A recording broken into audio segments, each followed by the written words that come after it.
नमस्कार, मैं शिवम। आप देख रहे हैं ऑनलाइन न्यूज इंडिया।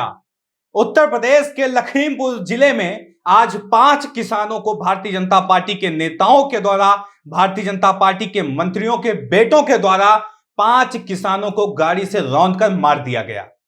और उसके बाद एक प्रदेश का मुख्यमंत्री कहता है कि भाजपा कार्यकर्ताओं को किसानों के खिलाफ लठ लेके खड़ा हो जाना चाहिए। किसानों के खिलाफ भाजपा कार्यकर्ताओं को लठ लेकर धावा बोल देना चाहिए। आप समझिए, इस वाक्य के कई सारे मायने निकाले जा सकते हैं। और यह वाक्य कोई गुंडा मवाली नहीं बोल रहा है, कोई भारतीय जनता पार्टी का भक्त नहीं बोल रहा है, कोई संघी नहीं बोल रहा है। इस वाक्य को एक सूबे का मुख्यमंत्री बोल रहा है। जी हां, मनोहर लाल खट्टर की बात कर रहा हूं मैं। हरियाणा के मुख्यमंत्री मनोहर लाल खट्टर। लखीमपुर, उत्तर प्रदेश का लखीमपुर जिला खून से लाल हुआ है और वो खून किसानों का है। भारतीय जनता पार्टी के नेताओं के द्वारा वो खून बहाया गया और उस खून का जो स्वाद है वो कैसे भारतीय जनता पार्टी के नेता चख रहे हैं, ये सब तस्वीरें आप लोग देख सकते हैं। और उसके बाद हरियाणा का मुख्यमंत्री बाहर निकल के आता है और कहता है कि भाजपा के कार्यकर्ताओं को किसानों के खिलाफ लठ उठा लेना चाहिए। इस तरह की बयानबाजी हो रही है। आप सोचिए कि भाजपा के जो लोग हैं, भाजपा के नेता हैं, भाजपा के मुख्यमंत्री हैं, किसानों के प्रति उनके दिल में कितनी नफरत हो गई है। ये वही किसान हैं जिनका उगाया हुआ अन्न खट्टर साहब सुबह शाम खाते होंगे। क्या वो किसानों का उगाया हुआ अन्न खाना बंद कर सकते हैं? अगर वो किसानों का उगाया हुआ अन्न खाना बंद कर सकते हैं तब वो बयान दे सकते हैं। लेकिन सोचिए आप, कैसी निर्दयी हो गई है सरकार, कैसे बर्बर तरीके का हथियारों का प्रयोग किया जा रहा है किसानों के खिलाफ भारतीय जनता पार्टी के नेताओं के द्वारा। अब देखिए लखीमपुर खीरी में क्या हुआ आज। लखीमपुर खीरी में उत्तर प्रदेश के उप मुख्यमंत्री केशव प्रसाद मौर्य की सभा थी। किसानों ने विरोध किया। यह उनका अधिकार है, यह उनका हक है। आप उन्हें उनके हक से वंचित नहीं रख सकते हैं। उनका हेलीकॉप्टर लैंड करने वाला था और हेलीकॉप्टर जहां लैंड करने वाला था, हेलीपैड पर किसानों ने अपने ट्रैक्टर ट्रॉली खड़ी कर दी है। इसी चिढ़ की वजह से आप देखिए, गृह राज्य मंत्री हैं अजय मिश्रा टोनी। अजय मिश्रा टोनी के बेटे ने 5 किसानों को अपने गाड़ी से रौंद कर मार दिया और पूरा प्रशासन खामोश है। पूरा भाजपा जनता पार्टी जो है वो खामोश बैठी हुई है। पूरा अल्लाह कमान सन्नाटे में है, किसी के कानों पर जू नहीं देख रही है। 5 किसानों की जान गई है साहब, 5 किसानों की जान। और किसान देश को चलाते हैं। जी, किसान देश को चलाते हैं। आप कितने भी उद्योगपतियों को पैदा कर लीजिए, आप कितने भी उद्योगपतियों को बढ़ावा दे दीजिए, लेकिन देश की जो रीढ़ है वो किसान है। जिस दिन किसान चाह लेंगे, सत्ता से उठा के फेंक देंगे, 1 मिनट नहीं लगेगा। आप किसानों की ताकत को शायद पहचान नहीं पा रहे हैं। जिन किसानों ने आज शहादत दी है, इन किसानों की शहादत बेकार नहीं जाएगी और ये आपसे हिसाब मांगेंगे। आने वाले 2022 के चुनाव में हिसाब मांगेंगे, उसके बाद 2024 के चुनाव में हिसाब मांगेंगे। आपसे हिसाब मांगेंगे साहब। खून के हर एक कतरे का हिसाब देना पड़ेगा आपको, क्योंकि ये लहू किसी गैर का नहीं, ये लहू किसानों का है। किसानों का है, आम लोगों का लहू है और आपके नेताओं के द्वारा इन किसानों के ऊपर जुल्म सितम किया जा रहा है। पुलिस के लाठी से किसी का सर नहीं फूटा इस बार। एक नेता के बेटे ने 5 किसानों को अपनी गाड़ी से रौंदा है और उसके बाद खट्टर का यह बयान आ रहा है कि भाजपा कार्यकर्ताओं को लठ उठाने लेनी चाहिए। आप बताइए, आपके कार्यकर्ता हैं कितने? अगर देश का किसान अपने आप पे आ जाएगा, आपका घर से बाहर निकलना नामुमकिन हो जाएगा। आप घर से बाहर नहीं निकल सकते। ना आप घर से बाहर निकल सकते हैं, ना वो संघी गुंडे घर से बाहर निकल सकते हैं, जिसके दम पर आप ये बोल रहे हो कि उन्हें लठ उठा लेना चाहिए। इस चीज को आप ध्यान में रख लीजिए।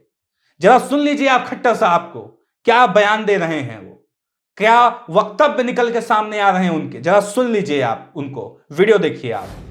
कुछ नए किसानों के जो संगठन और उभर रहे हैं, उनको भी प्रोत्साहन देना पड़ेगा, उनको आगे चलाना पड़ेगा। और अगर हर जिले में, खास करके ये उत्तर और पश्चिम हरियाणा के, दक्षिण हरियाणा में समस्या ज्यादा नहीं है, लेकिन उत्तर पश्चिम हरियाणा के हर जिले में अपने किसानों के 500, 700, 1000 लोग आप लोग अपने खड़े करो, उनको वॉलंटियर बनाओ और फिर जगह जगह 60-60 समाज चले क्या अर्थ होता है इसका? छठे साठवें समाचार है, क्या अर्थ होता है? कौन बताएगा? अंग्रेजी में बता दिया ना, हिंदी में बता। जैसे को तैसा, जैसे को तैसा। ठालो ठंडे हैं, ठीक है, नहीं वो भी देख लेंगे। और दूसरी बात यह है, जब ठाओगे डंडे तो जमानत की परवाह मत करो। महीना 6 महीने 2 महीने रहा होगे ना, तो इतनी पढ़ाई इस मीटिंगों में नहीं होगी। अगर 2-4 महीने वहां रहे होगे तो बड़े लीडर अपने आप बन जाओगे। श्रीनिवास बीवी इसी वीडियो को ट्वीट करते हुए लिखते हैं, किसान आंदोलन को नहीं रौंद पाए तो भाजपाइयों ने किसानों को रौंद दिया। आप सोचिए, कोई भी संवेदनशील अगर आदमी होगा उसकी आंखें नम हो जाएंगी। ये खबर ऐसी है। 5 किसानों की शहादत हुई है। आम किसान है, कोई उनका गुनाह नहीं था, कोई उनका मकसद नहीं था आतंक फैलाने का, फिर भी उनको रौंद दिया गया। और रौंदा किससे गया? गाड़ियों से रौंद दिया गया, 4 पहिए से रौंदा गया। आगे देखिए क्या लिखा है। आज जो इस नरसंहार पर खामोश रहेगा वो मत भूले कि समय का कालचक्र एक दिन उन्हें भी निशाना बनाएगा। इन तस्वीरों का जिम्मेदार सीधे तौर पर मोदी जी का केंद्रीय गृह मंत्री अजय सिंह टेनी है। आप समझिए, अजय सिंह टेनी का नाम आ रहा है, केंद्रीय गृह राज्य मंत्री हैं वो, और उनके बेटे ने 5 किसानों को रौंद कर मार दिया। क्या कोई कार्रवाई होगी उनके ऊपर कि नहीं होगी? खट्टर के बयान पर श्रीनिवास बीवी क्या लिखते हैं, इसे देखिए आप। किसानों के खिलाफ भाजपा कार्यकर्ताओं को लठ उठाने और जैसे को तैसा करने का ज्ञान देता यह व्यक्ति कोई मवाली गुंडा नहीं बल्कि हरियाणा का मुख्यमंत्री है। लखीमपुर में जो हुआ और खट्टर जो कह रहे हैं वो किसानों को रौंदने की मोदी शाह की सोची समझी रणनीति है। खट्टर के इसी वीडियो को लेकर रणदीप सिंह सुरजेवाला ने ट्वीट किया है। वो लिखते हैं, अगर प्रदेश का मुख्यमंत्री ही हिंसा फैलाए, समाज को तुड़वाने और कानून व्यवस्था को खत्म करने की बात करें तो प्रदेश में कानून और संविधान का शासन चल ही नहीं सकता। आज भाजपा के किसान विरोधी षड्यंत्र का भंडाफोड़ हो ही गया। ऐसी अजारक सरकार को चलता करने का समय आ गया है। खट्टर इसके पहले भी बयान दिए थे। हरियाणा के करनाल के अंदर किसानों के सर फोड़े गए थे, और उसके बाद जब खट्टर से जवाब मांगा गया कि आप इसको लेकर क्या कहना चाहते हैं, तब कहते हैं कि एसडीएम जो आयुष सिन्हा थे उनकी शब्दावली गलत थी, लेकिन सबक सिखाना जरूरी था। तो इनका मकसद ही किसानों का सर फोड़ना, इनका मकसद ही किसानों की हत्या करना, और दूसरा कोई मकसद नहीं है। किसान पिछले 11 महीने से दिल्ली की सीमाओं पर बैठे हैं और 700 से ज्यादा किसानों की शहादत हो चुकी है। इन शहादतों का जिम्मेदार कौन है? क्या इसे एक नई तरीके की आजादी की लड़ाई नहीं कह देना चाहिए?